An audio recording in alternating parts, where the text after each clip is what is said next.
Am I the a-hole for using the word consent against my mother? I14F have wavy, frizzy hair that's always been a pain to maintain whenever it's short. Let's say above my shoulders about 2 years ago. Now, was when my hair was at its longest and it was easier to maintain. I got it cut because my mom 40 didn't want me to have longer hair. Being 12 at the time, I didn't care so much and got it done. I was on vacation when this happened. Fast forward to around September 2024, after me and my sister 9 had just gotten haircuts. And I think it's safe to say that we are both responsible when it comes to asking for the appropriate haircuts. However, we noticed that our hairdresser had cut our hair shorter than requested. This was the second time that had happened, and I asked my mom if she could ask the hairdresser to not cut off as much hair, because both my sister and I didn't want to come off as rude. That's when she admits that she tells the hairdresser to cut our hair shorter on purpose,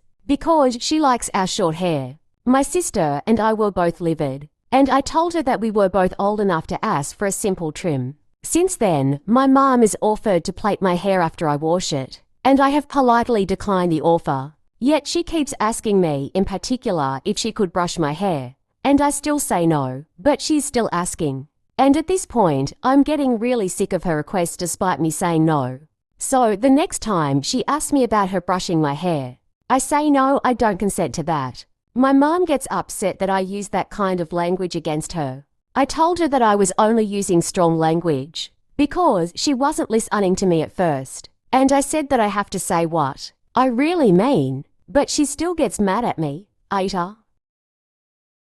Am I the a-hole for not taking my child to daycare? When it's a 20-minute drive in the same direction, my wife travels. I work a today on today off, 3-day weekend on 3-day weekend off schedule at nights. I tend to have newborn almost 5 months old at night, so my wife can rest. However, my wife can never seem to get up on time and asks me to take our baby to daycare for her. Mind you, the daycare is 20 minutes away in the direction she's already traveling. She has a work vehicle that she's allowed to use to transport our baby, but she insists I take him because she's always running late. I hate her for not wanting to spend our gas and mileage on our lone vehicle when she's already heading that way. I'd understand it if she was late rarely, but it's almost always. And then I get accused of doing the bare minimum on days I'm off. Am I the a-hole for telling my coworker that vitamins aren't a replacement for food? I work in an office with a small team, and we tend to chat about our lives during breaks. One of my coworkers, Anna, has been really vocal lately about how she's too busy to eat and relies on vitamins and supplements instead of proper meals. She'll openly say things like, "Why bother with lunch when I can just take a multivitamin and drink coffee?" At first, I didn't think much of it because everyone's eating habits are their own business. But lately, I've noticed that Anna looks absolutely drained. She's been complaining about feeling tired, having constant headaches, and even struggling to focus during meetings. It was starting to worry me. During one break, Anna mentioned skipping breakfast and lunch again because vitamins cover everything anyway. I casually said something like, vitamins can't really replace actual food. Right?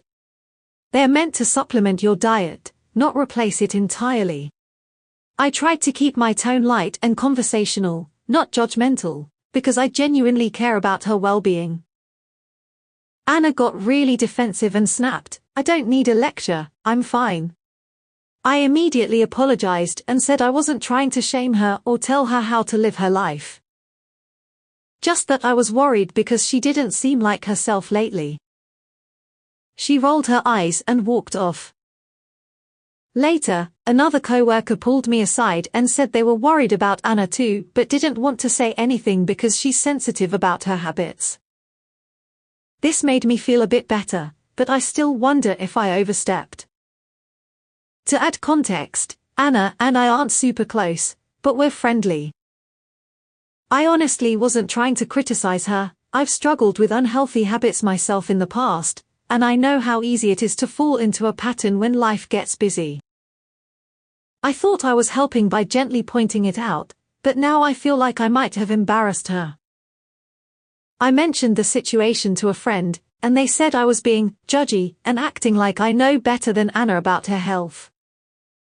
But another friend said I did the right thing because it's important to speak up when you see someone potentially harming themselves, even if they don't want to hear it.